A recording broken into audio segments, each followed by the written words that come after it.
Wabarakatuh. Ingkang tansah kawula hormati Bapak Sahibul Bait Bapak Ali Mas'udi bin Marto Arif nggih. Bapak-bapak, ibu-ibu sekalian jamaah pengajian yang berbahagia, alhamdulillahirabbil alamin. Wassalatu wassalamu ala asyrafil anbiya'i wal mursalin sayyidina wa maulana Muhammadin wa ala alihi wa sahbihi ajma'in, amma ba'du. Puji syukur kehadirat Allah Subhanahu wa ta'ala. Pada siang hari ini kita bisa kumpul, bisa ngaji bareng, bisa sama-sama satu majelis untuk mendoakan Bapak Mas'udi untuk tindak ke tanah suci. Mudah-mudahan diberi kelancaran, diberi keberkahan, diberi kesehatan, haji mabrur, pulang dengan selamat insya Allah. Salat serta salam semoga tetap tercurahkan kepada junjungan kita Nabi Agung Muhammad Sallallahu Alaihi Wasallam. Jamaah sekalian, niki nuwun sewu kula gaduh-gaduh nggih. Soalnya kula niku utang Mesir 26 tahun. Niki teng Indonesia baru 9 bulan nih. Itu bahasa Jawa ini cok kadang cok kagok. Ini ngapunten nek niki gaduh-gaduh menawi wonten kalepatanipun kesalahanipun kula nyuwun ngapunten. Niki insyaallah badhe pangkat dinten Sabtu nggih. Alhamdulillah. Niki haji niku panggilanipun Gusti Allah. Banyak orang yang kaya raya, sugih bondo ora umum tapi nggak bisa haji. Hatinya itu tidak ada keinginan untuk haji, apalagi dilalai kok dadi pejabat duitnya akeh miliaran ning duitnya ngutil negara. Nah, korupsi ya. Ora mikir kaji, mikir piye sing penting nyong sugih, arek nyong sugih. Bonone akeh. Dikiranya urip itu selamanya, padahal urip ming sementara. Haji niku ibadah sing terkait erat dengan badan, ibadah badan. Beda kalau sholat itu kan banyak doa-doa macam-macam. Nek haji niku andai pun nggak bisa doanya sama sekali, ini sah. Ini haji. Sing penting teko umpamane niku dilalai ora apal dungane kelalen kabeh wis. Wah wong ira ini nang kono kene ora pati panas, sok udan, anang kono engko panase ora umum. Kadang nek pas panas kasih 43 derajat, 45 derajat, 50 derajat setengah air mendidih. Panase ora umum, wonge akeh ora umum. Basane macam-macam, ana sing basa Arab, ana sing bahasa Inggris, Prancis, wong sak macam-macam, wong gede-gede, Indonesia cilik-cilik. Anjir kelalen kabeh.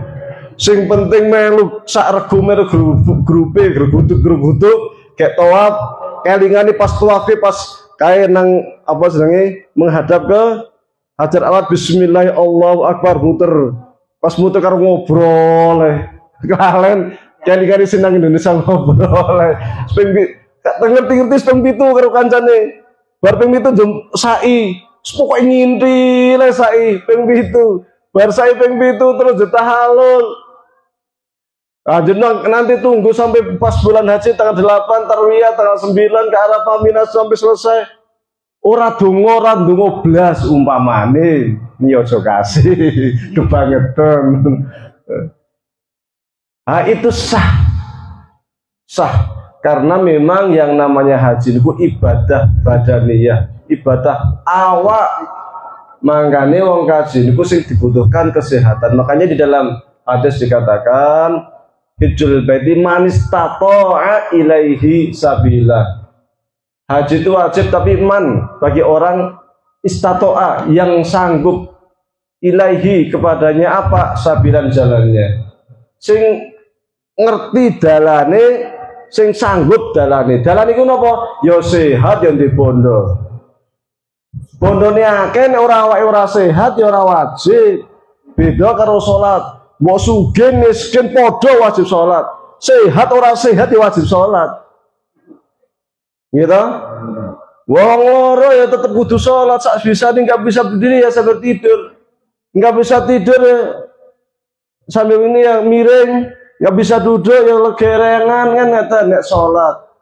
Sing penting akale diisi waras, maka kewajiban salat masih melekat nek salat. Nek haji ora, nek awake ora karuan sakit meskipun bandane akeh ora wajib haji. Sehat ora umum ning ora duwe duit, dilalai nandur lombok ora payu, padahal tak kadang-kadang nek banjur melompok payu yo gek mangkat kaji daftar, dilalai ora payu. Agak nandur terus udan terus mati mati kabeh umpamane. Ya mudah-mudahan enggak, insyaallah yang nanam tanaman apapun mudah-mudahan berkah jadi duit bisa untuk berangkat haji ke Mekah insyaallah amin. Ya, mudah-mudahan kita semua bisa melaksanakan ibadah haji. Amin. Nah, meskipun awake sehat ya ora umum, kok dilalai orang duwe duit ya ora wajib. Ha kaya wingi kae duit ono. Sehat iya, Covid. Hajinya libur. Wah, udah haji libur barang ya. Ya seumur-umur wis kebiyen ke kok haji libur. Nih wis tahu ya haji kok libur. Iya. Ya seumur-umur rata kebiyen ke Indonesia kok orang memberangkatkan jamaah. Ini Mekah barangnya dibatasi hajinya. Si wong luar Mekah ora itu soalnya haji ini libur sebabnya ono Covid. Umpamane ya kan haji gak wajib. Niku haji. Ya alhamdulillah kalau sekiranya kita dikasih kesempatan bisa ke sana, bisa melihat Ka'bah, bisa ziarah kepada Baitullah. Amin. Ya saya doakan semua yang di sini insyaallah bisa ziarah ke Baitullah. Amin. Ini dilalai saat ini kok nek jan daftar saiki mangkate bro. Jare antri ini 17 tahun. Umur sidato lagi daftar mangkate umure 80 itu. Muga-muga isi umur panjang dan sehat kan ya ten. Makanya karena ibadah badannya paling apik nek kaji niku sing awake isih sehat. Sing muda-muda ngeten iki apike. Asline ning dilale Allah kasih rezeki kita kan macam-macam. Ada yang kasih rezeki kita itu waktu masih muda, ada yang kasih rezeki kita itu ketika sudah sepuh. Yang penting orang Indonesia ki dilalai alhamdulillah kok kalau haji nang Mekah niku rapine ora umum. Padahal jamaah haji Indonesia itu katai pol 200 piro 200 berapa ribu terbanyak niku 200 sidak nggih kathah niku ning rapi mangane alhamdulillah api kepenak hotele yo kepenak yo ono sing ngado-ado ning sing jeneng Masjid Haram iki masjid gedene ra umum masjid sak tretep sak keni penjualan luwih masjid sak desa dhewek njo cagake padha kabeh nek mlebu karena cagake pirang-pirang padha kabeh to ping 7 bar to bingungnya mau mlebu kon ngendi bar mlebu kon ngendi mlebu kon kulon metu ning ngetan njo kesasar lagi biasa. Kadang wong Indonesia kan jong rumpi wah kae si dosane pirang-pirang mangane kesasar. Ora gak ora hubungane. Oh biasa nang kene nek kono isi anyaran terus mlebu masjid cete padha kabeh cagake padha kabeh muter ping 7 ya bingung. Ki biasa. Ojo jadi glendeng wah kae nang dosane pasti pirang-pirang kae mangane kesasar kae. Wah kae mesti ngutir lomboke tanggane. Cok ngono kuwi kadang jadi gelendengi ya. Belum tentu karena memang kondisi di sana itu ya kayak gitu. Saking ramene, saking panasnya kondisi ora karu-karuan, juga bingung. Maka yang terpenting di sana itu kita gunakan kesempatan sebaik mungkin. Kota suci ini kota mustajab. Kota yang kalau kita doa insya Allah cepat terkabul. Gunakan sebaik mungkin dongo. Dongo ini orang kudu nggo bahasa Arab. Nggo bahasa Jawa sing paling apik. Doa yang terbaik itu doa yang kita itu paham artinya apa maunya itu kita sampaikan. Ojo dihafalke Arab akeh ra umum ora ngerti. Dongo apa? Bro pokoknya ngapal tok. Yo. Pangeran ya geng ngijabahi bingung. Akhirnya ngijab iki wong minta apa ora ngerti njaluk apa ora ngerti. Makanya gue bahasa Jawa itu ya kepenak, gue bahasa Indonesia itu kepenak itu. Jadi meminta kepada Allah sesuai dengan yang kita inginkan. Jangan ngapal pakai bahasa Arab akeh ora umum, orang ngerti artinya, orang ngerti maknane, orang ngerti maksudnya. Minta kepada Allah, minta sesuatu yang kita nggak tahu. Yang jalur itu sesuai yang kita inginkan. Dan permintaan kita yang paling baik, sebagaimana yang disunnahkan oleh Rasulullah SAW. Tatkala tawaf itu banyak baca Rabbana atina fid dunya hasanah wa fil akhirati hasanah wa qina adzabannar. Itu doa sapu jaga ora ono liyane. Sing paling apik kuwi. Minta duniane apik, akhirate apik. Apa meneh sing kurang apa coba? Duniane apik ya sing penting sehat waras rezekine akeh. Anake dadi anak saleh-salehah, keluarga sakinah mawaddah warahmah kan ngeten. Urip bahagia, tentrem kan ngeten. Yo akhirate selamat dari api neraka mlebu swarga, derajate tinggi. Kan ngeten niku. Wis ora ono liyane niku. Maka doa yang terbaik di tanah suci itu Rabbana atina fid dunya hasanah wa fil akhirati hasanah wa qina adzabannar. Wis muter kabeh donga itu aja ulang-ulang. Itu kanjeng Nabi ya seperti itu. Doanya simpel, apal kabeh, ning kabeh kekarepan ono nang kono. Nah, kuwi nek Rabbana atina kan apal kabeh insyaallah nggih. Ngeten niku. Ziarah ke Mekah, mengunjungi Ka'bah. Ka'bah itu disebut dengan istilah itu Baitullah, rumah Allah. Baitullah itu konon ada dua. Yang pertama itu di langit 7 namanya di Baitul Izzah, yang buat tawaf para malaikat. Yang kedua di bumi namanya Ka'bah. Sing bangun Ka'bah niku sinten? Nah, terkenal Nabi Ibrahim nggih kali Ismail. Yang sing pertama kali bangun Ka'bah itu Nabi Adam.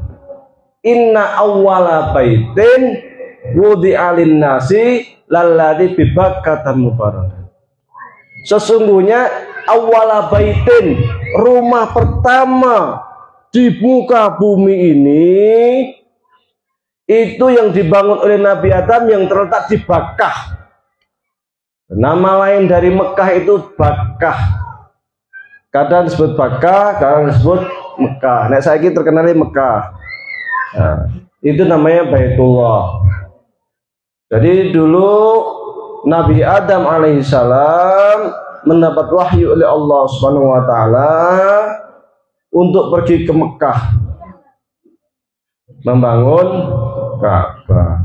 Sebelumnya, ini ceritanya hari ini nih. Nabi Adam itu ketika turun ke bumi itu turun di suatu tempat yang zaman biyen urung ono namane lah. Siti Hawa itu tempatnya di mana? Di India. Nabi Adam sama Siti Hawa itu berdua doang. Sak donya iki isine wong loro tok. Cari Adam cari Hawa. Hawa nyari Nabi. Adam putar ya sengsorone ra umum. Wong zaman biyen resaan kabeh, alas kabeh, kewan-kewane isih akeh. Singone isih pirang-pirang. Ya si medeni resakane ra umum, wis gede-gede. Ha kok isine wong loro tok, wong loro Adam nang endi, Hawa nang endi ora ngerti. Aki suwe pirang-pirang tahun. sampai ketemu di sebuah padang pasir yang sangat luas. Adam nang adoh, Hawa nang adoh, nengok kok koyo ono wong nang kono. Wah, Adam lihat Hawa iki, Hawa lihat kok koyo ono wong nang kono. Jedot apa namanya mendekat semakin. Oh iya, kayak kok koyo. Wah, kayak kok koyo Hawa, sing Hawa kayak Adam jodoh melayu kayak film India kayak. Wah, layu lari berpelukan ternyata saking kangennya orang umum. Ketemu maka disebut dengan padang Arafah. Jadi ketemunya Adam dan Hawa di padang Arafah. Makanya disebut Arafah, ta'aruf, saling perkenalan. Kenalnya di muka bumi, ketemu pertama kali di muka bumi setelah oleh Allah perintahkan turun dari surga karena memakan buah khuldi. Akhirnya turun ke bumi, pisahan di dunia, di bumi, putar saling cari, ketemunya di padang Arafah. Maka kemudian disebut dengan padang Arafah. Kemudian setelah beberapa waktu kemudian punya anak, punya keluarga, Habil dan sebagainya, kemudian pergi ke tanah yang namanya Bakkah, itu diperintahkan oleh Allah untuk membangun yang namanya Ka'bah. Ka'bah itu cuma apa? Batu tumpuk kotak. Kok tinggikan punjulnya berapa meter itu? Hanya batu kotak yang ditinggikan, tetapi itu suci, tanah suci, rumah yang sangat suci. Setelah membangun Ka'bah, Nabi Adam juga diperintahkan oleh Allah Subhanahu wa taala untuk ibadah yang disebut dengan tawaf. Jadi tawaf itu sudah ada sejak zaman Nabi Adam 7 kali. Setelah Nabi Adam, kemudian nabi-nabi setelahnya sampai kepada Nabi Nuh, dilalai zaman Nabi Nuh kan banjir besar. Karena kaumnya nyembah berhala, hanya 40 orang yang beriman kepada Allah Subhanahu wa taala. Padahal Nabi Nuh menyeru umatnya untuk percaya kepada Allah, la ilaha illallah Nuh Rasulullah selama 950 tahun. Dakwah 950 tahun sing iman karo Nabi Nuh cuman 40 orang. Walah beliau burung mesti setahun ono wong siji. Burung mesti 10 tahun ono wong siji. Sampai anaknya sendiri pun tidak mau beriman kepada Nabi Nuh. Sengsara. Padahal Nabi Nuh sangat sayang dengan anaknya.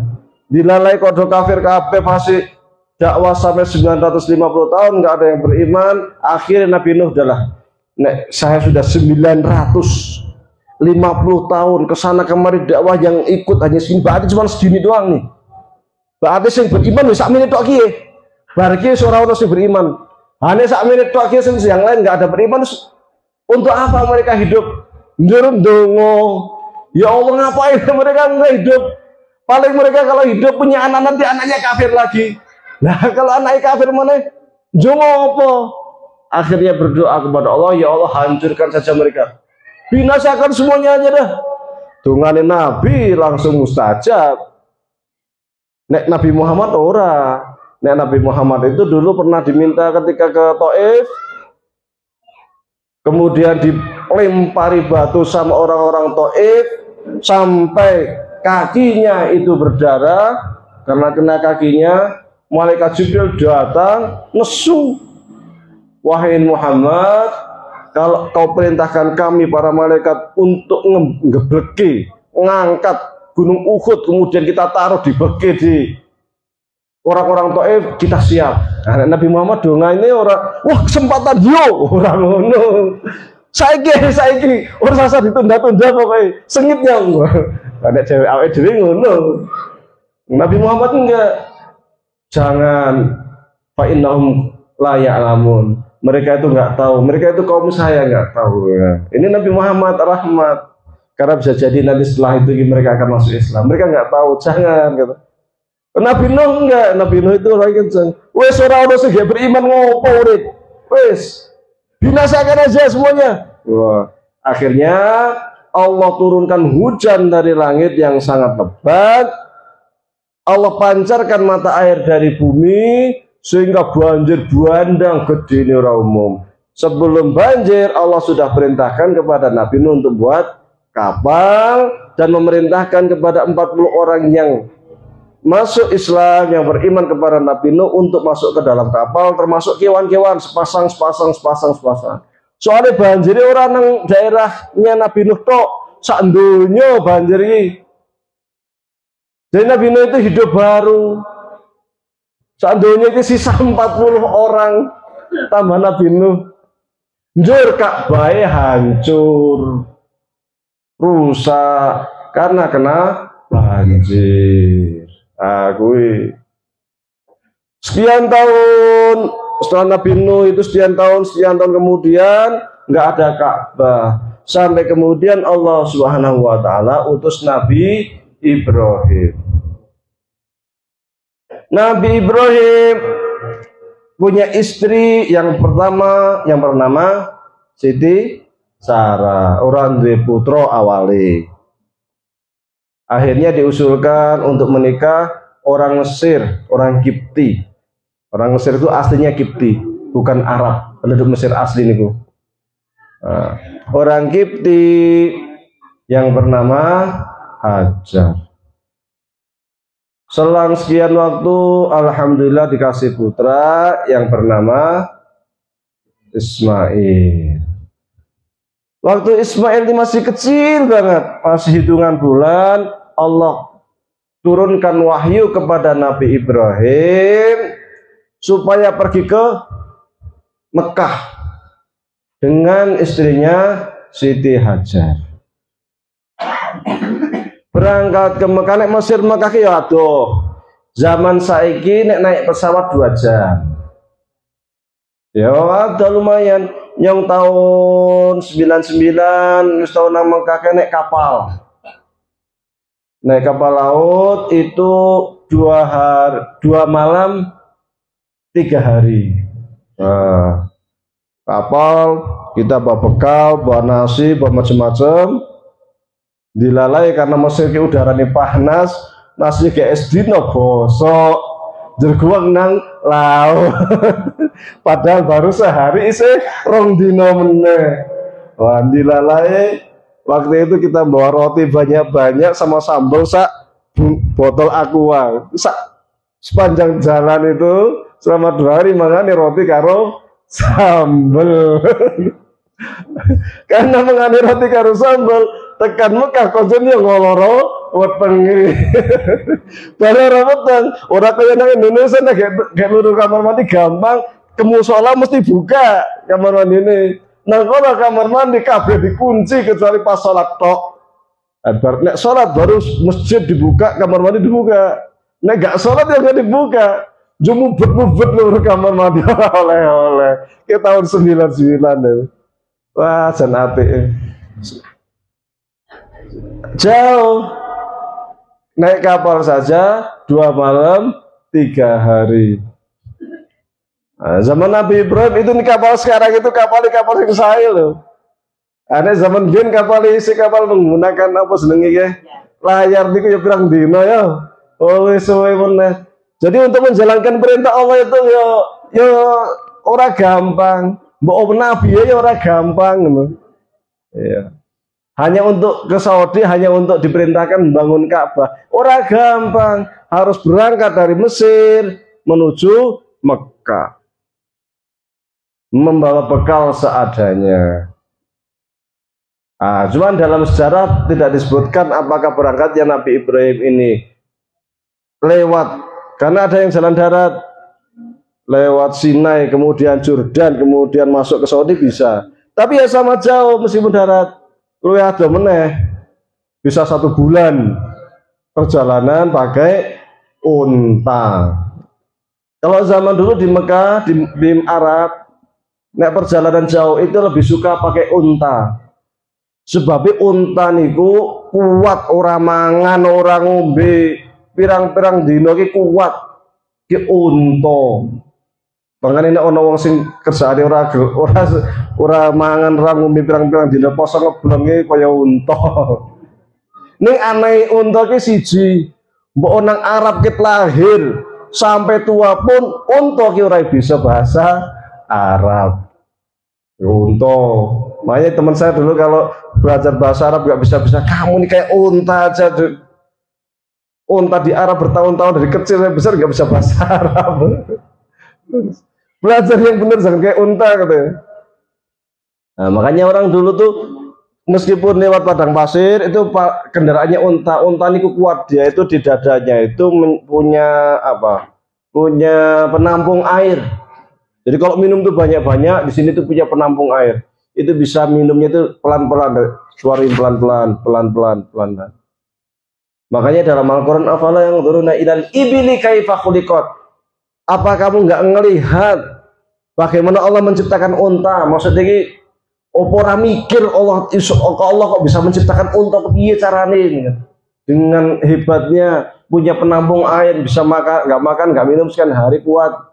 Karena dulu orang Arab itu banyak yang punya unta, kok nggak mau beriman kepada Nabi Muhammad, maka oleh Allah Subhanahu Wa Taala, wong Arab yang tidak mau beriman itu suruh mikir, lihat tuh Allah ciptakan unta kerennya kayak gitu, kok kamu masih nggak beriman? Wong unta canggih kayak ngono Allah bisa kan gitu.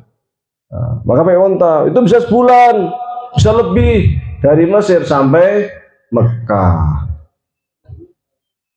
Nabi Adam ketika ke Mesir itu, dari Mesir ke Mekah itu nggak pernah cerita sama Siti Hajar. Ke Mekah itu mau ngapain, nanti di sana mau apa, nggak pernah cerita. Oke, ayo Allah perintahkan saya ke Mekah. Sampai Mekah itu sampai ke sebuah tempat padang pasir, dan padang pasir sir. Nek ora padang pasir ono gunung-gunung. Ini nang Mekah itu isinya gunung watu.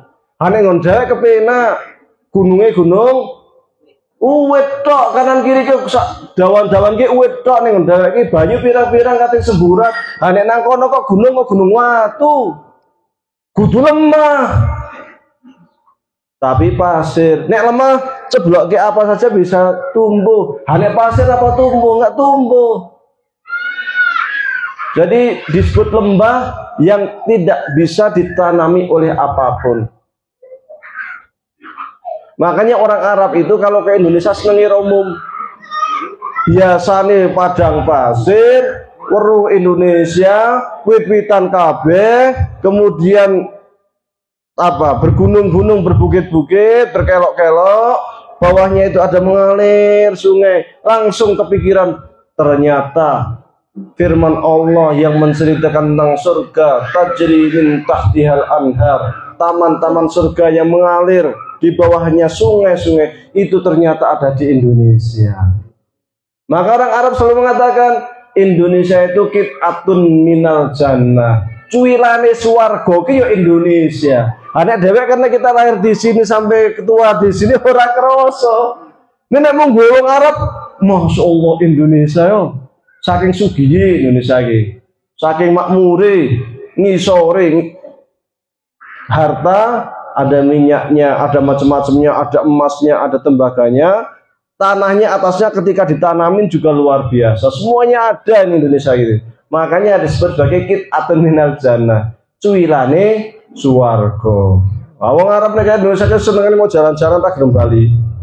Saya teman-teman saya di orang Mesir yang ke Indonesia dapat beasiswa, ujung-ujungnya nikah sama orang Indonesia. Wong Arab kena nikah sama orang Indonesia senengi ra umum. Sebab orang Indonesia ki akhlaki apik, ngerti unggah-ungguh, ngerti sopan santun. Ane wong Arab ana sing ceramah kaya ngene iki yo ngadeg, njago nang meja ki biasa.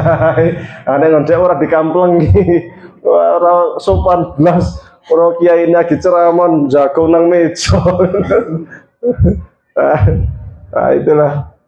Makanya senang nikah sama orang Indonesia karena sopan-sopan. Sampai kalau di Azhar itu dikatakan gini, nah agak sinau mrene orang Mesir, ini agak sinau tata krama pergi ke Indonesia. Oh, karena orang Indonesia ini terkenal adabe sopan santune. Nek gantenge ya ora kalah, nek ayune ya kalah. Nek wong Mesir iki cewek 10 sing ayu, 20 sak bayangane ayu. Soale keturunane Nabi Yusuf karo Siti Zulaikha. Nek wong Indonesia ono cewek 10 sing ayu siji pas-pasan. Soale keturunane Gajah Mada. Wah, Gajah Mada kan gendut bulat. Nek patung-patunge asline bro. Nek patungnya kan kayak ngono kae. Orang nek wong Jawa kemudian kok ireng tunteng momone gendut ya ora apa-apa keturunane Gajah Mada. Wis trimo wae lah. Trimo ing pandum. Ane wong Mesir ora ayu-ayu, ganteng-ganteng. Tapi ternyata akhlaknya baik orang Indonesia, makanya seneng pun. Akhirnya kesini ke Indonesia, dia nikah sama orang Indonesia, orang gelem bali nang Mesir. Pirang-pirang. Ya, banyak teman saya itu, ada yang di Solo, ada yang di Sumatera, ada yang di Malang, ada yang semalah sekarang jadi kiai di YouTube. Nah, cok ngisi nang YouTube ya. Namanya Kiai siapa itu? Kiai Statfuli. Jadi YouTuber. Ya. Dia ke Mekah, sampai Mekah di sana, padang pasir, konjur. Mending kalau ada satu pohon ya, nggak ada pohon. Kau ditaruh tok dah. Wahai istriku, sekarang kamu tinggal di sini. Bingung Siti Hajar. Ini saya tinggal di sini nggak ada pohon. Apa nasi kau yang ini saya derajat deh. 40 derajat deh. Orang makanan Ibrahim gak ninggalin makanan deh. Gak ninggalin banyu tapi ya. Bawa Ismail cilik 1 tahun atau mungkin belum dari 1 tahun si bayi kecil. Kok suruh tinggal di sini. Nabi Adam hanya mengatakan pokoknya kamu tinggal sini. Terus lungo, ya bingung Siti Hajar. Piye ta iki? Engkau mau kemana wahai Nabi Adam? Pergi aja. Nabi Ibrahim, engkau mau kemana wahai Nabi Ibrahim? Pergi aja. Akhirnya Siti Hajar rondo mengok sithik. Rondo mengok. Wahai Nabi Ibrahim, Allah amaraka bihadza? Apakah Allah yang memerintahkan kepadamu supaya kami berdua ini tinggal di sini? Maka kemudian Nabi Ibrahim manduk, benar. Allah yang memerintahkan saya untuk meninggalkan kalian berdua di sini. Baru Siti Hajar tenang. Maka Siti Hajar mengatakan, kalau Allah yang memerintahkan saya tinggal di sini, maka selamanya Allah tak akan pernah meninggalkan saya. Tawakal tinggi. Anak saya gitu kayak wis tinggal di sini ya bojoku, wis pokoke kananmu nang kene. Wah, di balang watu. Bojone di balang watu ngono ya. Jadi tawakal tinggi karena Allah yang perintahkan, maka Allah selamanya tak akan meninggalkan saya. Ibrahim pergi, Ibrahim sedih pergi. Sampai Ibrahim itu ketika meninggalkan Siti Hajar dan Ismail, baby, anak kecil, sedih sampai menangis. Enggak tega untuk nengok ke belakang. Siti Hajar juga melihat Nabi Adam dari jauh, ya sedih. Wong ditinggal bojone cuma berdua sama anak kecil, panas orang umum. Jadi menjalankan perintah Allah itu abot. Para nabi pun menjalankan perintah Allah itu abot. Bahkan lebih abot timbang kita. Nah, kita sudah nggak seperti itu. Ya, mereka seperti itu para nabi itu. Diuji oleh Allah luar biasa ujian para nabi itu. Jauh sampai nggak kelihatan. Babynya, anaknya Ibrahim yang bernama Ismail, lama-lama kok nangis, kehausan. Dimimiin, miminya udah nggak keluar karena Siti Hajar sudah kehausan, sudah nggak punya air minum, sudah nggak makan, panasnya orang umum keringet tok gemrobyos. Akhirnya mimi orang metu. Akhirnya bayi Ismail nangis karena ngelih. Ya wong tua, ibu lihat anaknya kehausan, ya bingung ya orang karuan. Saking bingungnya, piye carane. Tapi dia membawa apa? Gendongan. Gendongannya taruh di bawah, ditaruhlah Nabi Ismail. cari air jan ning padang pasir kok luru banyu ke jan angele ora umum. Ya, susah. Ada 2 bukit, satu namanya Bukit Safa, satu namanya Bukit Marwah. Dia mikir, gak ada bukit, coba saya naik ke atas bukit. Siapa tahu dari sana akan kelihatan ada air. Kan gitu. Ismail ini nangis. Wah, Siti Hajar lihat terus sedih. Ya nangis sambil ke Bukit Safa sambil nangis karena lihat anaknya nangis kehausan. Anak saya Bukit Safa senang masjid. Seorang kaya mbiyen zaman Nabi Ismail, zaman Siti Hajar tinggi. Rasanya cuma pundukan sitik itu. Sekedar simbol, sekedar tanda kalau sekarang itu bahwa di sini tidak sofa kayak ning Pondok Marwah. Nah, saya kira jalan masjid. Masjidnya gede umum, berapa lantai nih kok. Sampai Bukit Safa di atas tilang kok orang ono banyu. Coba saya ke Marwah sana, di Marwah itu kalau di padang pasir, kalau ada sinar matahari cerah, terang, itu kan pasir itu enggak pasir murni, kadang ono watu cilik-cilik kayak juga ada mengkilap. Dikira wah kok ono mengkilat kok kayak ono banyu nang kono kayak banyu ginian. Akhirnya turun ke sana kok enggak ada sampai lembah enggak ada, akhirnya naik ke Bukit Marwah sampai tinggi tilang kok nono banyu sambil nangis. Wong lihat Ismail nangis terus ning isor ditinggal di bawah ya nangis Siti Hajar sambil tirang-tirang luru banyu. Oh no, akhirnya di Bukit Safa kok di lembahnya kok kayak dik gitu kan, ada pantulan sinar. Wah kayaknya nih ono banyu nih, kok muga-muga ono banyu. Turun sampai bukit lembah bukit ora ono. Akhirnya munggah meneh. Jadi Safa Marwah ping 7 cari air nggak dapat. Nah, maka kemudian dalam ibadah haji Safa Marwah ini menjadi salah satu rukun haji. Umroh nanti umroh dulu. Gitu, orang Indonesia biasanya umrohnya itu waktu berangkat datang, baru nanti umroh dulu, baru nanti nunggu bulan haji ke Arafah Mina dan sebagainya itu. Kalau ada orang-orang yang datang langsung haji, nanti umrohnya belakangan. Ini jadi sa'i kan? Sa'i 7 kali. Safa Marwah, seperti itu. Baru 7 kali kojur ngelihat, udah pusing, udah akhirnya mulailah dia mendatangi, putus asa lah, putus asa. Akhirnya dia turun menghampiri putranya. Lepas menghampiri putranya kok kakinya madal tanah, kok jono banyu, ono tok. Akhirnya di zam itu pendet itu ditutupin itu loh. Airnya itu dibuat biar airnya itu ngembung. Ben airnya ngembung. Ki bahasanya zam. Akhirnya disebut dengan air zam. Air zam ini istimewa. Kadar mineralnya sangat tinggi, ora ono tandingane sak donya. Air zam akan disunahkan nanti minum air zam.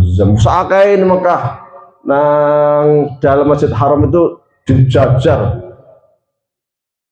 pakai tong-tong, pakai termos besar-besar air zam-zam seger, sampai orang barat saja heran itu air zam-zam, mata airnya padahal kecil mata airnya itu, tapi tingginya kalau di dalam sumbernya umpamanya segini lah maunya, tapi anehnya disedot pakai peralon gede-gede kok ya sakmono banyu ora kelong. Apa aneh disedot saking besar apa dibawa kemana-mana ya kok sakmono wae ora kelong. Mukjizatnya air zam-zam dari dulu sampai sekarang itu, sampai buat penghidupi diminum wong sak donya. Pas haji itu ada hampir 3 jutaan orang semua minum air zam-zam. Padahal kalau pulang ya sih nggowo ya cukup, padahal ya sumur tok ngono ki yen dhuwure sak sekiranya ya sekitar semenit tok ki banyu niki sithik kan disedot orang teh ono wae orang umum. Makanya ada orang barat yang meneliti air zam-zam itu akhirnya masuk Islam karena takjub. Karena secara logika akal manusia ini nggak masuk akal. Mestinya air itu kalau segini, mata air segini, kalau disedot besar jedotnya banyak, mestinya entek. Ini kok orang teh. Jadilah air zam-zam. Akhirnya sampai beberapa hari yang Nabi Ibrahim sama ibunya hanya minum air zam-zam tok. Ya warak. Ya tapi manusia kan butuh minum, butuh makan, nggak suka minum. Terus piye? Dilalai di Yaman, negara Yaman. Di Yaman itu ada bendungan, ada sungai, terus dibuat bendungan, bendungannya besar, pengairan ngambil dari sungai, dari bendungan, irigasi. Maka Yaman terkenal subur, sampai sekarang subur. Bendungannya jebol. Jo banjir gedene ra umum ning Yaman. Karena banjir gedene ra umum, akhirnya pertaniannya di Yaman itu habis kena banjir, njur pacekle. Karena banjir rumah-rumah banyak yang hancur, orang-orang kadang ngungsi. Pokoknya ming dicarane iso urip. Ada satu kelompok yang jalan sampai ke Mekah. Hanya untuk apa? Pokoknya bagaimana cari tempat yang kita itu bisa hidup. Karena di Yaman sudah hancur oleh banjir. Banjir besar, banjir bandang. Karena bendungannya jebol. Terus nang dalan kok weruh manuk pirang-pirang muter-muter.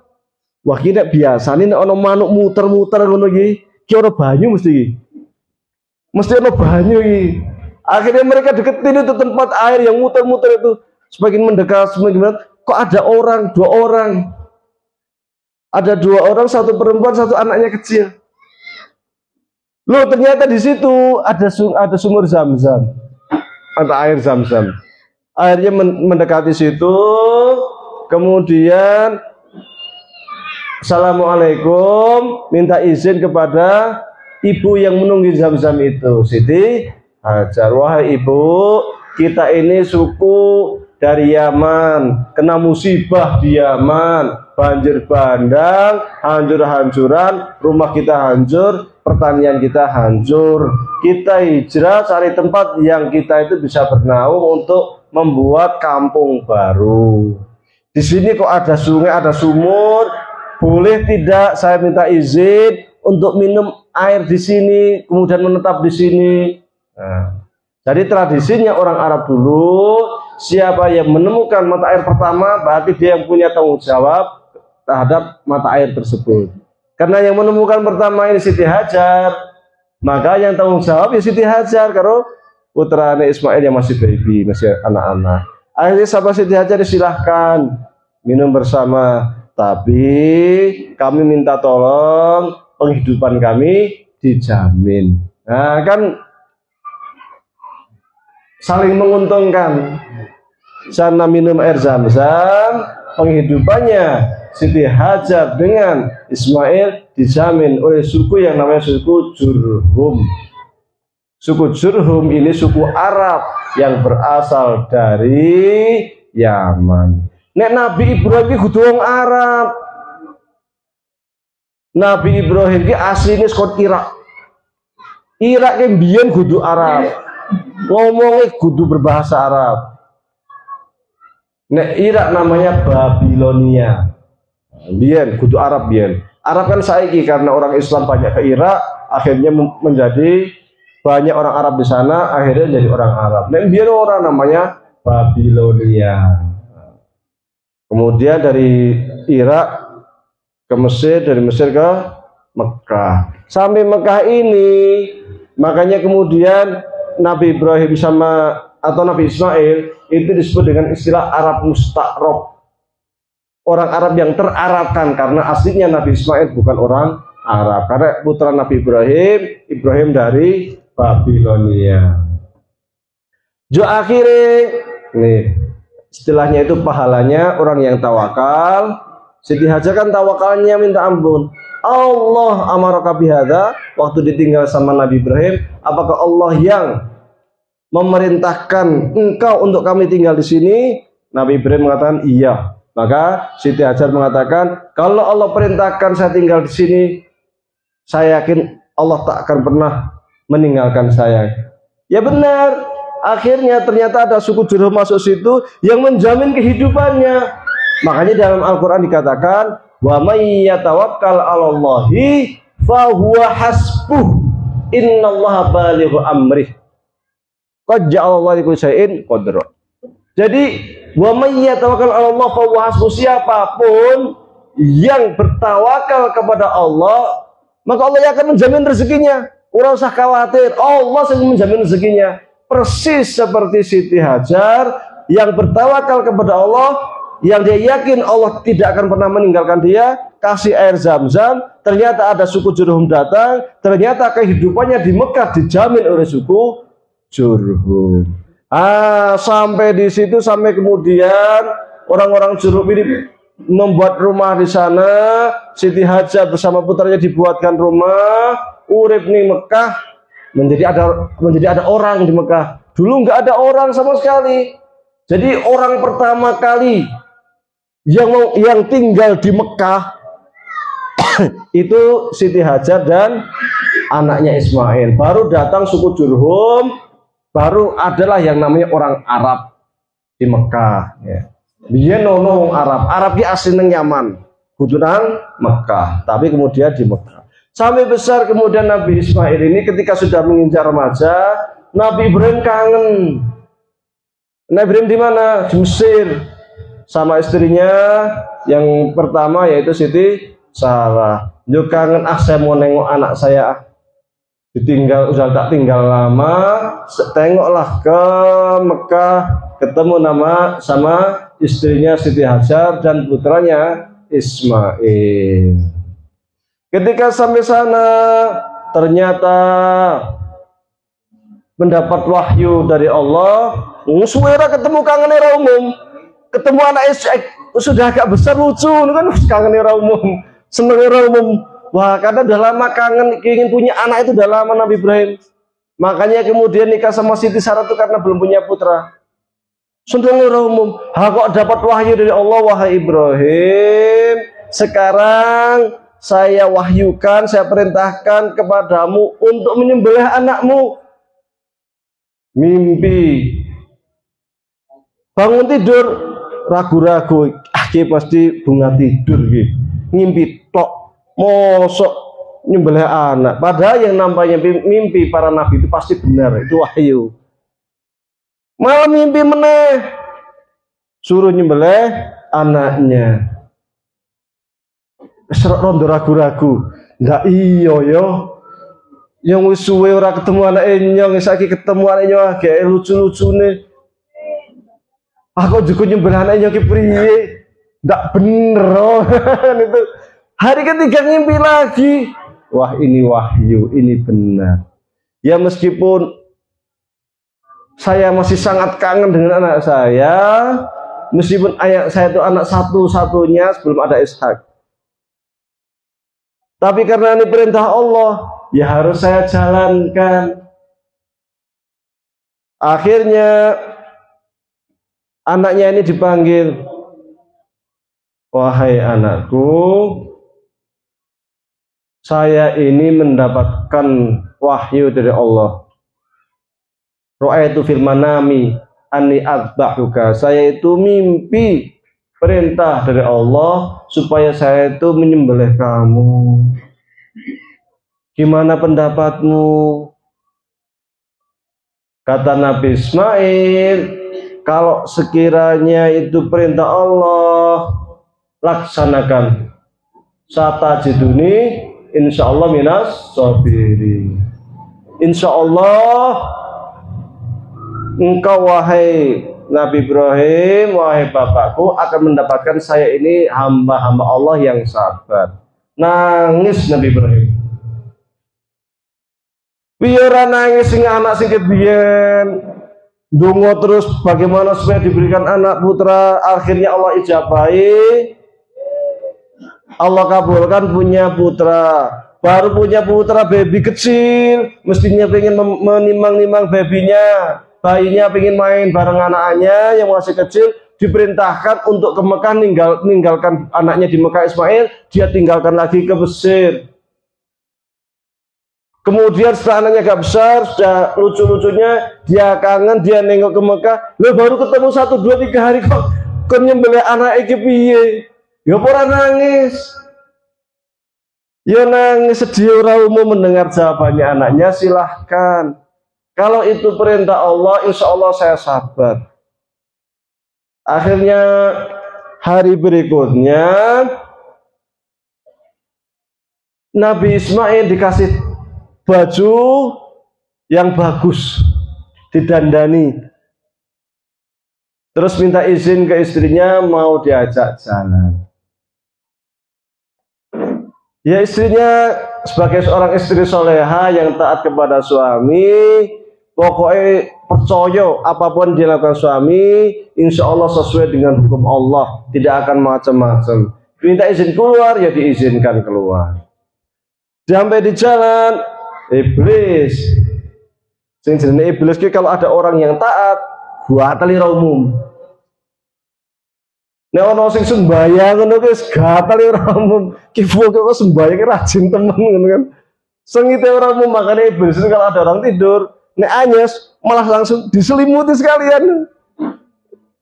Isih kan nyesen peluk sekalian keloni mentulune maklek. Ora gelem tangi, ora gelem sembayang subuh. Seneng iblis kene ada orang yang enggak bangun pagi terus enggak sembahyang subuh terus mengira umum.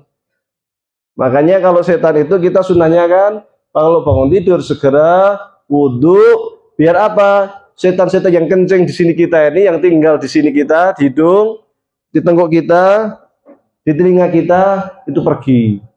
Karena setan itu makhluk yang sangat halus. Angin itu kan halus ya, itu lebih halus dari angin. Kalau angin itu ke sini itu kadang nggak tembus kulit.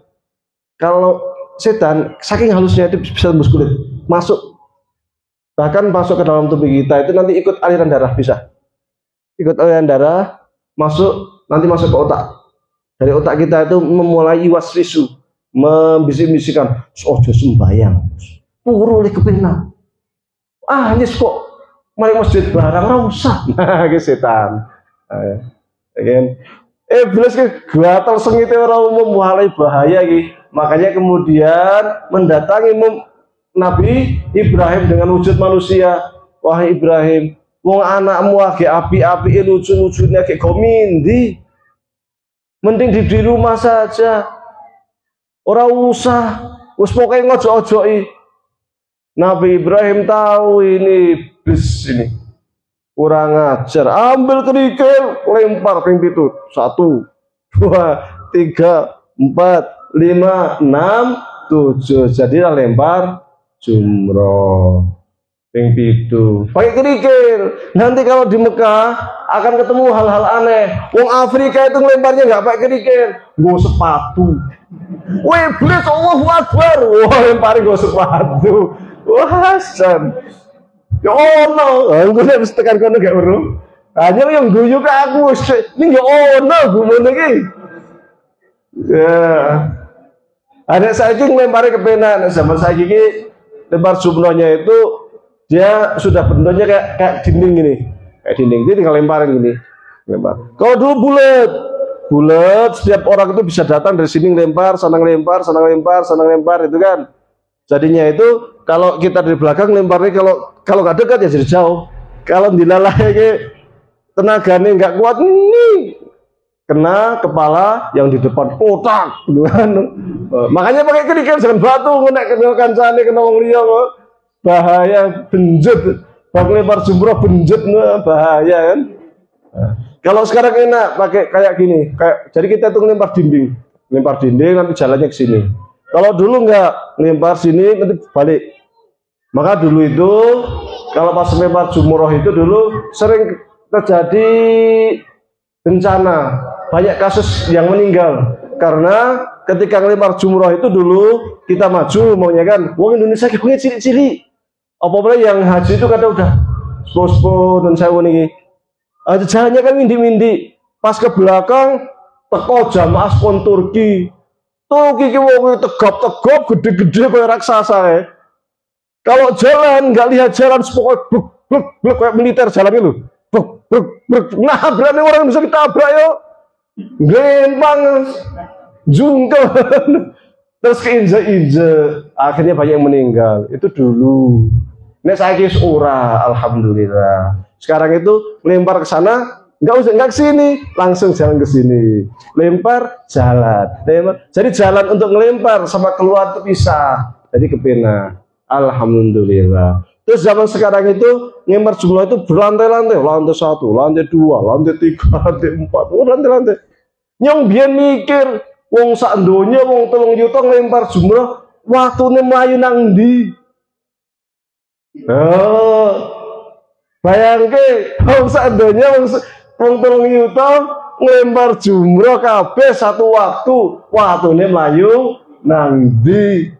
Jebule bawahnya itu dibuat gini, kayak terowongan gini, kayak corong bawahnya itu sudah ada mobil yang ngangkut nih. Jadi plung seantri mobil itu kebek jalan, mobil jalan lagi, plung kebek jalan itu.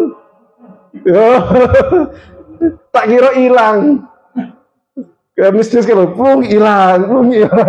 Oh teman biar kok orang ngelempar batu sekali waktu orang sak gunungan.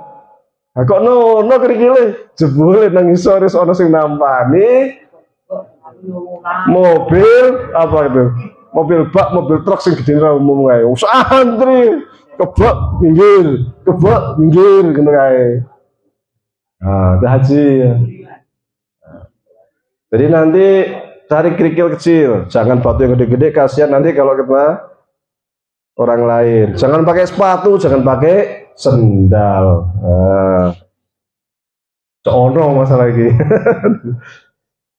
Akhirnya karena iblis ini nggak bisa nggoda Nabi Ibrahim, nggoda Ismail kena ngapain? Orang Samuel bapakmu wis mandeng nang omah wae. Ngerti pura awakmu kayak disembelih loh, akhirnya dibunuh loh sama ibu sendiri. Jangan mau. Marah Nabi Ismail ini mesti iblis ini. Ambil kerikil, lempar lagi 7 kali. 1, 2, 3, 4, 5, 6, 7. Makanya jumlah Aqabah kan ada 3. Ya, Ula, Wusta dan Aqabah. Nah, jadi ada 3 tempatnya. Nah, ini berdua. Karena Nabi nggoda Nabi Ibrahim nggak bisa, nggoda Nabi Ismail nggak bisa, iblis mikir, yang paling lemah ki biasanya bojone.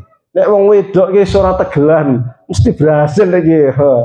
Tak godo ae bojone. Datang kepada istrinya Siti Hajar. Ketuk pintu ngomong, tahu nggak kenapa Nabi Ibrahim itu bawa Ismail itu kok digandani, dipacaki, di macam-macam. Itu mau dibunuh, mau disembelih, was diprovokasi, pokoknya jangan kejar itu. Oh kasih, wah anak si jine, jangan sampai dibunuh, jangan sampai disembelih, cepetan dulu terjadi. Wah iblis. Siti Hajar marah, ini pasti iblis ini. Kalau Allah perintahkan harus ditaati. Ambil batu kerikil, lempar 7 kali. Makanya kemudian di ibadah haji ada lempar jumrah selama 7 kali lemparan. Bismillah, Allahu Akbar, lempar 1 kerikil, 2, 3, 4, 5, 6, 7. Setelah itu berhasil dari godaannya iblis, jalan sampai sebuah bukit. Sampai sana mulailah Ismail ditidurkan. Nabi Ibrahim mengatakan kepada Ismail, wahai Ismail, ini adalah perintah Allah yang sesungguhnya sangat berat. Ujian sing abote ora umum. Saya itu dulu di Mesir berdoa kepada Allah supaya dikasih putra. Alhamdulillah dikasih putra. Baru dikasih putra beberapa waktu, masih kangen pengen nimang-nimang, diperintahkan oleh Allah untuk dibawa ke Mekah, ninggalkan di Mekah, dan saya harus meninggalkan pergi ke Mesir. Saya tinggalkan di Mesir sampai beberapa tahun, ya kisaran 7 tahunan lah, 8 tahun Ismailnya itu. Saya balik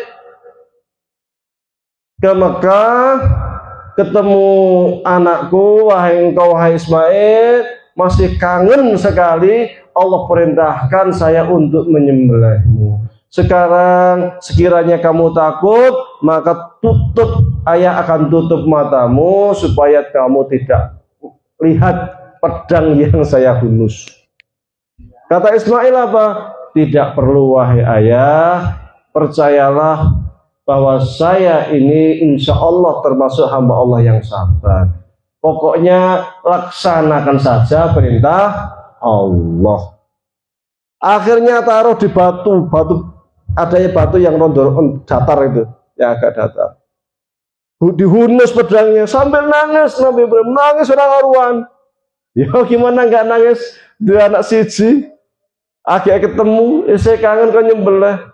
Akhirnya baca Bismillah Allahu Akbar, baru mau nyembelih Nabi Ismail. Ternyata malaikat Jibril membawa domba gibas api urapan dari surga, mengganti Ismail dengan kambing domba. Sembelihlah domba. Maka kemudian tanggal 10 bulan Dzulqa'dah kita Dzulhijjah kita kurban. Bismillahirrahmanirrahim. Tanggal 10. Ini kadang 10 beda. Tanggal 10 Indonesia hari Senin umpamane. Tanggal 10 Saudi kadang hari Ahad. Enggak bisa tahu? Pernah terjadi Idul Adha beda. Nek bareng alhamdulillah ape. Ini tahu beda. Persis kayak Idul Fitri wingi. Idul Fitri kemarin kan Indonesia itu hari Sabtu ya. Mekah hari Jumat. Nah, kadang beda. Idul Adha itu kadang beda. Sana hari apa, sini hari apa. Mudah-mudahan sama. Kalau Mesir itu patokannya Saudi. Kalau untuk haji, khusus haji. Karena dalam hadis dikatakan Al-Hajju Arafah. Haji itu ya pas di Arafah. Karena haji itu pas di Arafah, maka ketika sana itu tanggal 9 Dzulhijjah itu mereka wukuf, berarti situlah bulan haji. Kita harus ngikut. Tanggal 10 di sana, berarti tanggal 10 di sini. Itu kalau di Mesir ngikut Mekah. Kalau orang Indonesia nggak ikut Mekah, tapi ikut tanggal. Pokoknya yang penting bulan haji kita tanggal 9 Dzulhijjah. Tanggal 10 kurban Idul Adha. Kapan? Ya sesuai dengan tanggalan Indonesia. Meskipun harus beda dengan Saudi. Kalau jadi beda boleh apa enggak?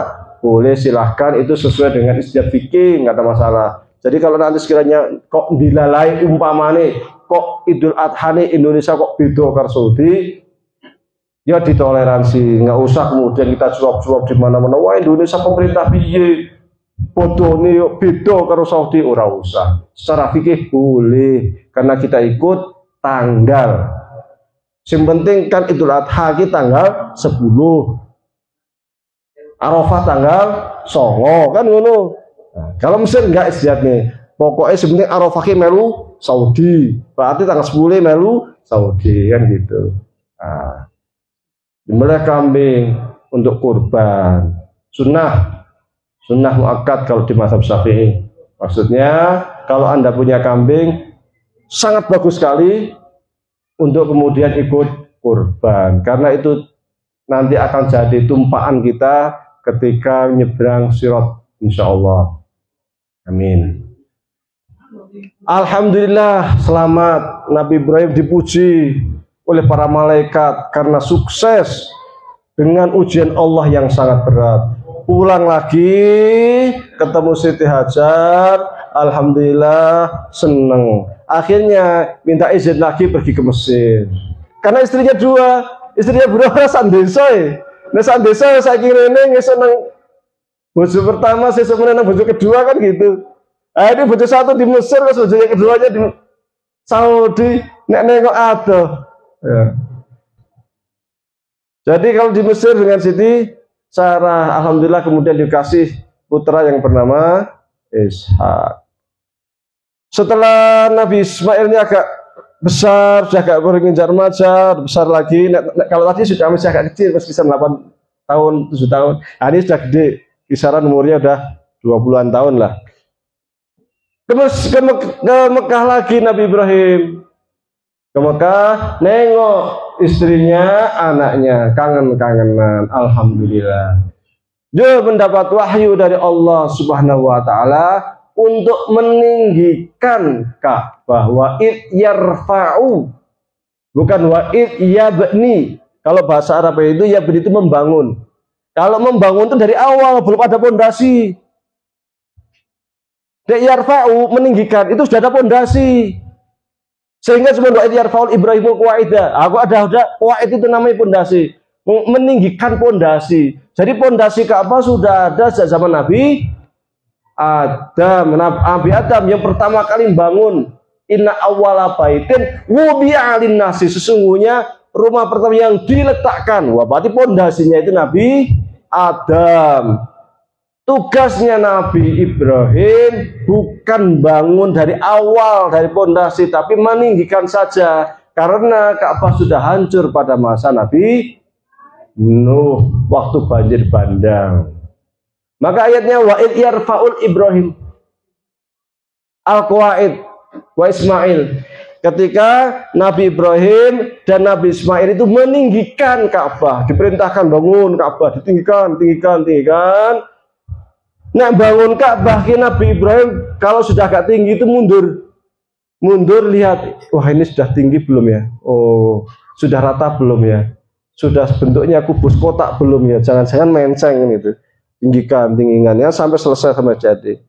Nah, tempat petilasannya Nabi Ibrahim yang dulu tempat banjiknya itu untuk ngamatin itu namanya Maqam Ibrahim. Itu dekat Ka'bah itu. Jadi Ka'bah, kemudian ke belakang kisaran berapa meter ya? Mungkin 15-an kali. Nah, itu ada tempat agak tinggi gini. Nanti ada bangunan, ada kayak tiang. Nah, itu namanya Maqam Ibrahim, yang di situ disunahkan kita sholat 2 rakaat. Jadi setelah selesai tawaf 7 kali, kita ke situ ke petilasannya Nabi Ibrahim. Dulu yang ngusulin itu Umar bin Khattab. Ya Rasulullah, ini kan petilasannya Nabi Ibrahim. Kalau kita buat sholat kayaknya bagus. Ternyata apa yang disampaikan oleh Umar persis seperti wahyu yang diturunkan oleh Allah kepada Nabi Muhammad. Barengi. Akhirnya disunahkan nanti kalau habis tawaf sholat di belakang makam Ibrahim. Nah, jadi jelas. Ketika sudah bagus, kok ada tempat sing bolong itu. Orang apik ini si bolong, tapi akhirnya cari. Nabi Ibrahim minta kepada Ismail, tolong wahai Ismail, ini masih yang pojok, ini masih bolong nih. Lainnya sudah bagus. Ini waktu ini beruh ki ora pas, iki coba tolong carikan batu yang kiranya pas. Akhirnya nyari batu yang untuk cocok ini. Konon ini banyak riwayat. Konon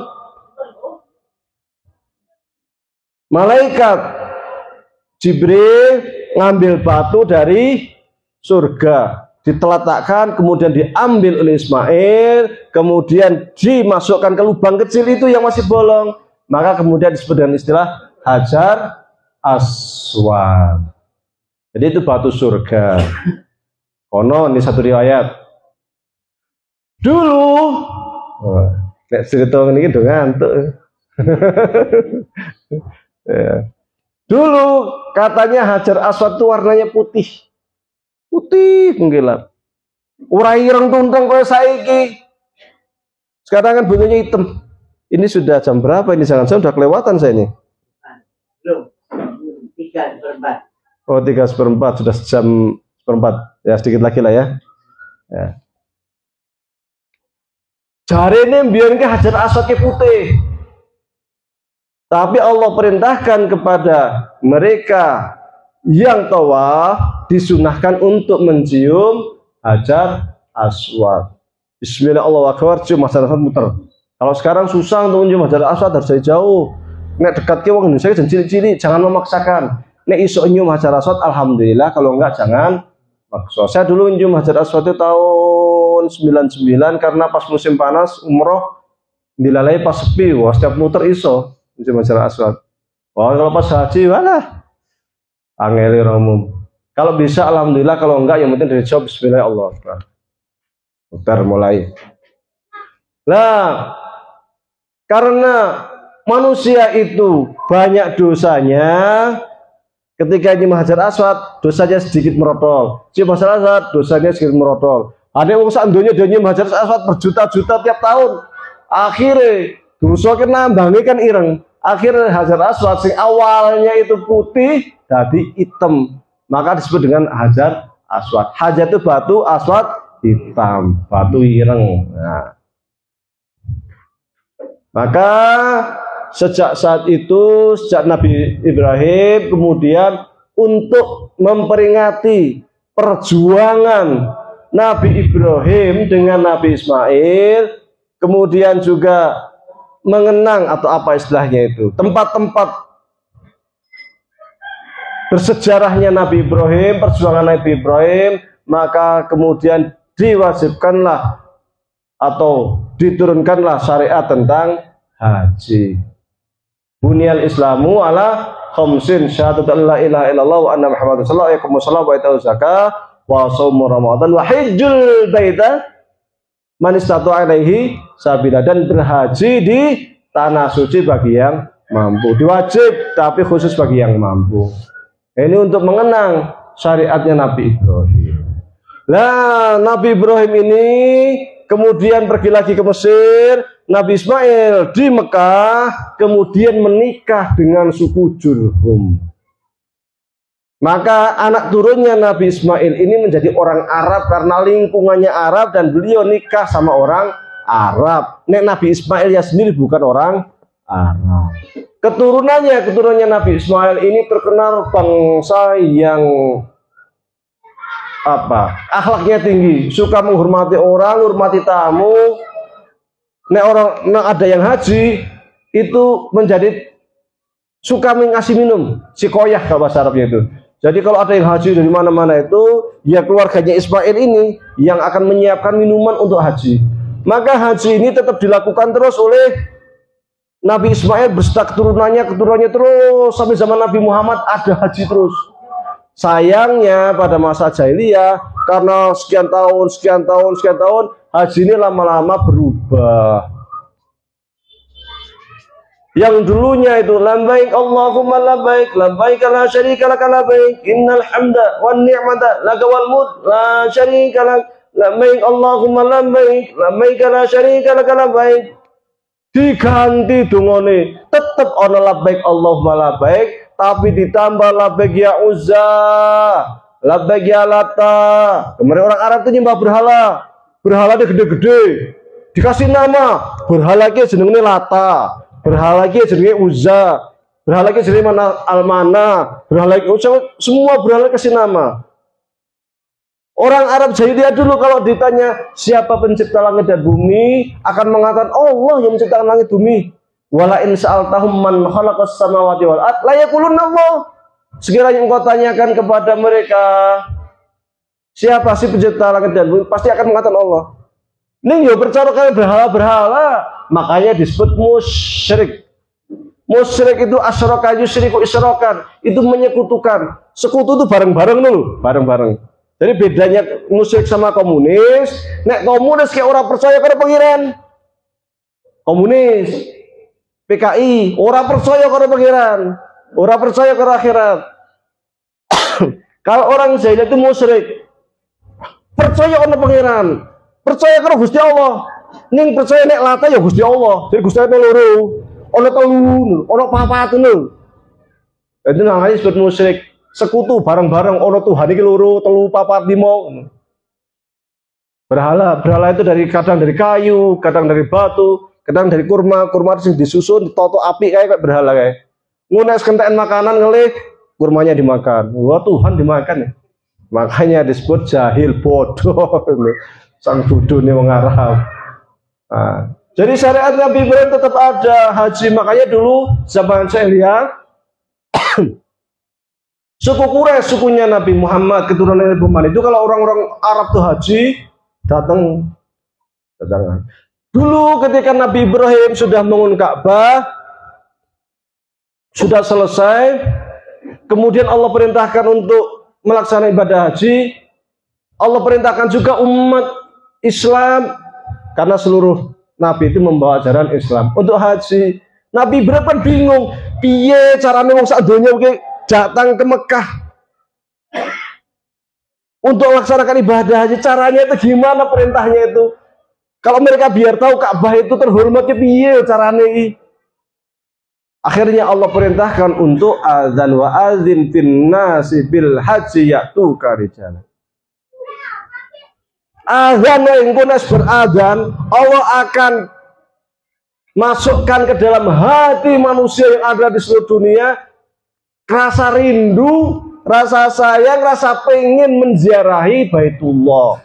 Berazan, juwangnya jokangan rindu kabeh terkait dengan Baitullah. Akhirnya orang-orang yang mampu datanglah ke Baitullah. Diajarin oleh Nabi Ibrahim cara haji sesuai dengan syariat yang diperintahkan oleh Allah. Akhirnya pada haji. Dan semua orang Arab pada mengagungkan Ka'bah. Ka'bah itu diagung-agungkan semua orang Arab. Makanya dulu pernah terjadi di mana waktu di Yaman, nah itu pas Nabi Muhammad lahir, di Yaman itu ada gubernur yang namanya Abraha, sengite orang umum ke Ka'bah. Kok wong Arab kok tekone ning Ka'bah, ono apa sih Ka'bah mbok tekone kene ning Yaman, men Yaman makmur ngono. Biar orang banyak datang, perdagangannya laku. Kalau banyak orang datang kan bisnisnya lancar. Tapi orang kok sukanya ke Ka'bah, Ka'bah ki opo? Jebule ning watu tok. Akhirnya wah, cuman batu kita bisa bangun yang jauh lebih megah. Dibangun ki apa? Gereja. Megah ora umum, ning bar jadi gereja megah. Orang-orang suruh datang, ada yang mau datang. Orang Arab itu tetap aja ke Mekah. Orang Yaman Arab juga tetap aja ke Mekah. Nggak mau datangin gerejanya Abraha ini. Akhirnya mangkel Abraha. Wes hancurkan aja lah Ka'bah itu. Kalau nggak dihancurkan, kita nggak akan datang, orang-orang Arab nggak akan ke sini. Hancurkan Ka'bah, bawa tentara gajah pasukan besar. Tapi sampai sana, orang-orang Arab sudah geger. Wah bahaya ini. Abraha dengan tentara gajahnya mau menghancurkan Ka'bah. Kakeknya Nabi Muhammad namanya Abdul Muthalib. Tenang aja, rapat. Kalian gak usah bingung, gak usah khawatir. Ka'bah itu milik Allah. Biar serahkan sama Allah yang jaga Ka'bah itu. Tugas kita adalah yang tani-tani, yang dagang-dagang, orang usah mikirin Ka'bah, tenang aja. Nanti pada hari H tentara gajah datang, kita semua minggir. Biarkan, nanti Allah yang akan menjaga Ka'bah. Ini memang orang Arab tetap percaya kepada Gusti Allah. Dilalai ketika tentara gajah itu sudah hampir datang, sudah sampai ke pintu masuk Mekah, Abdul Muthalib ini rondo sugih, gembalanya banyak, kambingnya akeh. Karena kambingnya banyak, dia lagi mengembala kambing.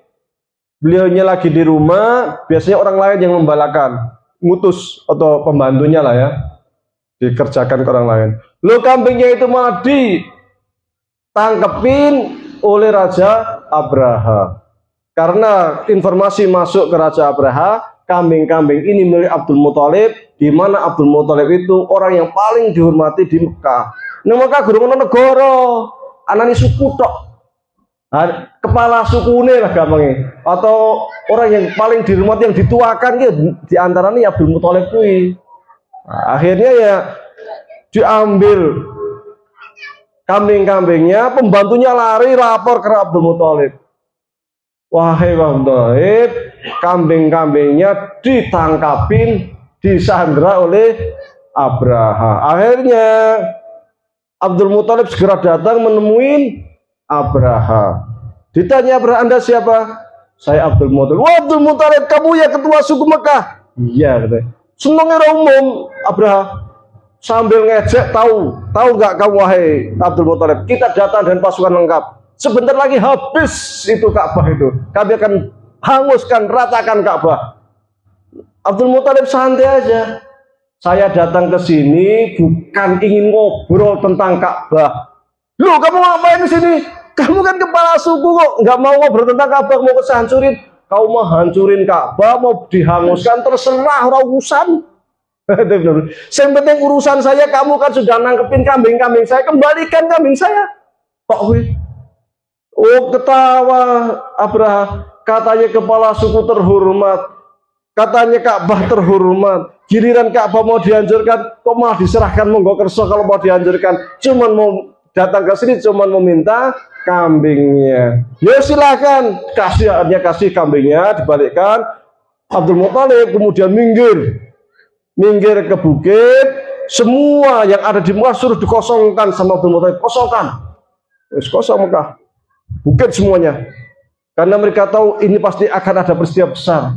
Ini Ka'bah ini nggak bayan-bayan, ini banyak Gusti Allah ini. Ini kagungan di Gusti Allah, ini Allah akan menjaga ini. Akhirnya datang pasukannya mendekati Mekah. Ternyata Allah turunkan bala tentara dari seekor burung, ribuan jutaan burung datang. Namanya burung ababil. Alam tara kaifa fa'ala rabbuka bi ashabil fil. Lam yaj'al kaidahum fi tadlil wa arsala 'alaihim tayran ababil. Tarmihim hijaratin min sijil fajalahum ka'asfin ma'kul. Datang burung ababil itu nggak gede. Ya, kayak burung apa ya? Doro. Tapi di kakinya itu mbak kerikil kecil-kecil. Kerikilnya dari neraka dilemparkan, kotak, habis seperti daun yang dimakan oleh ulat. Gampangnya nek sing duwe pohon apa kae jenenge alpukat pohone entek dimakan ulat. Lah kono kae sinten-sinten. Oh, batu dari neraka kok hancur. Karena Ka'bah itu milik Gusti Allah yang melindungi juga Allah Subhanahu wa ta'ala. Maka peristiwa itu terkenal dengan istilah peristiwa gajah. Maka tahun itu kemudian dijadikan tinondo, pertanda awal. Pokoknya ini ada peristiwa tertentu. Kapan terjadi? Ya kisaran 2 tahun setelah peristiwa gajah. Kapan terjadi?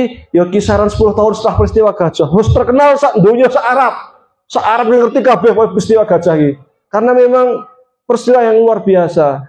Karena mereka itu berusaha menghancurkan Ka'bah. Ka'bah ini suci, maka jangan main-main dengan Ka'bah. Ada orang Indonesia lain ke Saudi, sang gunting, pas tawaf ping itu kayak sebelum selesai tawaf, kain kan Ka'bah itu dikasih kain ya, kiswah namanya, digunting, simpan gaul, jimat. Ternyata ketahuan karena polisi Saudi, ditangkap masuk penjara. Ayo kok no kelakuan orang ngendi Indonesia. Nah mungkin nono lah ojo ngisi-ngisi naik.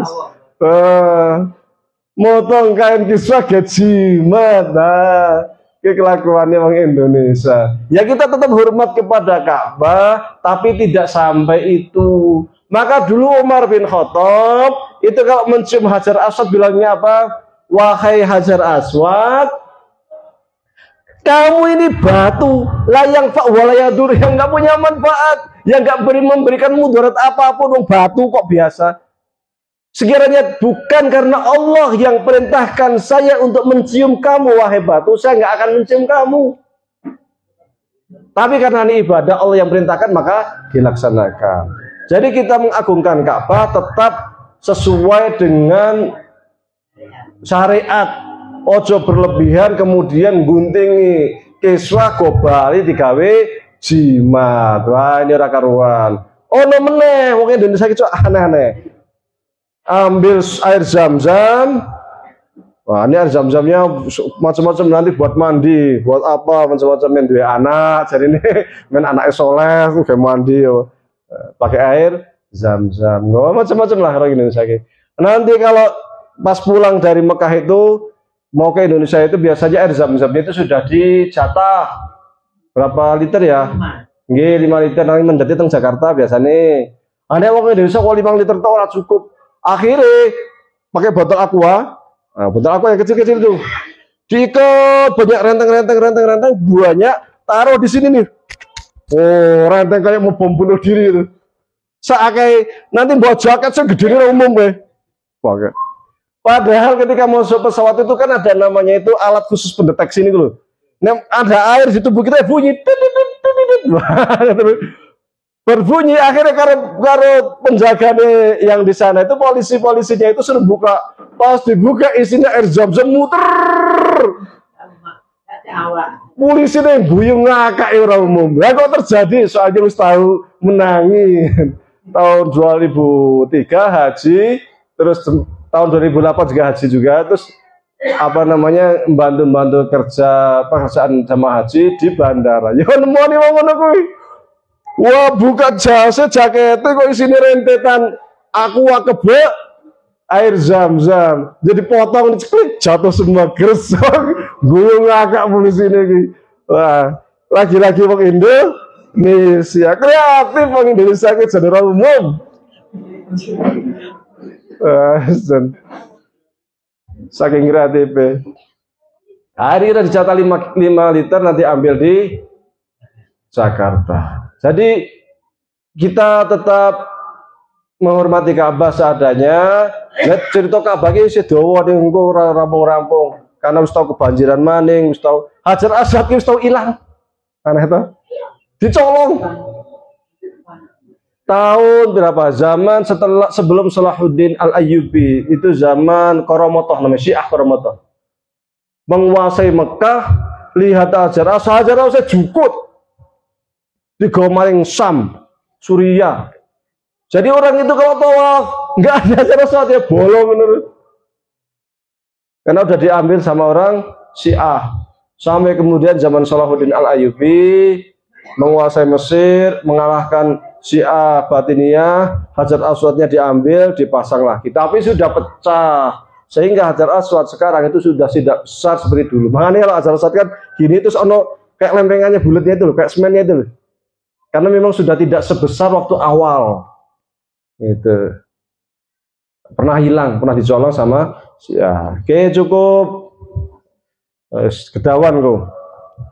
Mudah-mudahan bermanfaat. Sebelumnya kita doakan nggih. Mudah-mudahan ingkang badhe pangkat haji Bapak Mas Ngudi nggih.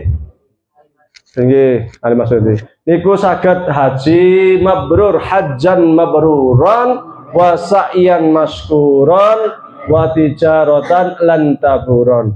Mudah-mudahan berangkatnya itu diberi kesehatan, waras, berkah, sampai di Saudi juga sehat, waras, berkah, sampai pulang juga waras, berkah. Mudah-mudahan di Mekah ibadah yo kepenak, pulang juga ibadah kepenak. Mudah-mudahan yang ditinggal di sini juga tenang dan saling mendoakan. Kita juga mendoakan yang haji jangan lupa mendoakan yang di sini, karena doanya orang haji itu mustajab, dikabulkan. Pahalanya orang haji itu sangat besar. Karena ketika kita sudah haji, lebur semua dosa kita, pulang seperti bayi yang baru lahir, bersih, suci. Maka kita juga berdoa mudah-mudahan suatu kali yang belum haji, mudah-mudahan juga dapat untuk kelak naik haji. Amin. Allahumma sholli ala sayyidina Muhammadin fil awalin. Allahumma sholli ala sayyidina Muhammadin fil akhirin. Allahumma sholli ala sayyidina Muhammadin fil mala'il a'la ila yaumiddin. Hamdan syakirin, hamdan na'imin, hamdan yuafi ni'amahu wa yukafi mazidah. Ya Rabbana lakal hamdu kama yanbaghi li jalali wajhika wa 'azimi sultanik. Rabbana taqabbal minna salatana wa siyamana wa ruku'ana wa sujudana wa tadarruana wa takhassyana wa ta'budana wa tammim taqsirana ya Allah ya Rabbal alamin. Rabbana inna nas'aluka ilman nafi'an wa amalan mutaqabbala wa rizqan halalan thayyiba. Allahumma inna na'udzubika min ilmin la yanfa' wa min qalbin la yakhsha' wa min nafsin la tasda' wa min du'ain la yustajaba laha. Rabbana la tada' lana dhanban illa ghafarta wa la 'aiban illa satarta wa la maridan illa syafaita wa la hajatan min hawaijid dunya illa qadaita ya rabbal alamin. Rabbana ighfir lana dhunubana wa li walidayyina warhamna kama rabbana shighara. Rabbana ighfir lana dhunubana wa li ikhwanina alladhina sabaquna bil iman wa la taj'al fi qulubina ghillan lil ladzina amanu rabbana innaka ra'ufur rahim. Rabbana la tuzigh qulubana ba'da idh hadaitana wa hab lana min ladunka rahmah innaka antal wahhab. Rabbana hab lana min azwajina wa dhurriyyatina qurrata a'yun waj'al lil muttaqina imama. Allahumma inna nas'aluka salamatan fid din wa afiatan fil jasad wa ziyadatan fil ilmi wa barakatan fil rizqi wa taubatan qabla al maut wa rahmatan indal maut wa maghfiratan ba'dal maut. Allahumma hawwin alaina fi saqatil maut wa najjina minan nari wa la fa'inal hisab. Allahumma a'inna ala dzikrika wa syukrika wa husni ibadatik. Allahumma ajirna minan nar. Allahumma innaka afuwun karimun halimun tuhibbul afwa fa'fu anna. Rabbana atina fid dunya hasanah wa fil akhirati hasanah wa qina adzabannar. Wa sallallahu ala sayyidina Muhammadin wa ala alihi wa sahbihi wa sallam. Subhanaka rabbika rabbil izzati amma yasifun wa salamun alal mursalin walhamdulillahi rabbil alamin. Syukran billahi taufiq. Assalamualaikum warahmatullahi wabarakatuh.